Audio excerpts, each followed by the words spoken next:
जर्मनीमधली सगळ्यात जास्त जी गोष्ट मला आवडली ती म्हणजे इकडचं स्कूलिंग सिस्टीम किंवा एज्युकेशन सिस्टीम.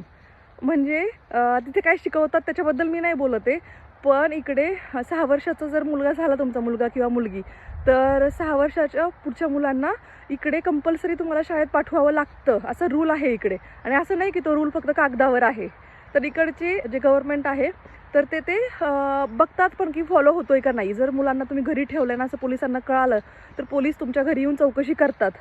एवढंच नाही तर तुम्ही कुठेतरी फिरायला जाताय आणि एअरपोर्टला तुम्ही आहात आणि स्कूलचे डेज चालू आहेत, म्हणजे सुट्ट्या नाही आहेत स्कूलला, आणि एअरपोर्टवर जर अशी मुलं दिसली त्यांच्या पॅरेंट्स बरोबर, तर पोलीस तिथे एअरपोर्टवरती सुद्धा त्या लोकांना अडवतात आणि विचारतात की तुम्ही म्हणजे स्कूल चालू आहे आणि तुम्ही ह्या मुलांना घेऊन असं बाहेर कसं काय चाललेत म्हणून देशाच्या. तर असं असतं, म्हणजे इतकं स्ट्रिक्ट आहे इकडे, मुलांना शाळेला जावंच लागतं. ओके. आणि आणखीन चांगली गोष्ट म्हणजे एज्युकेशन इकडं फ्री आहे.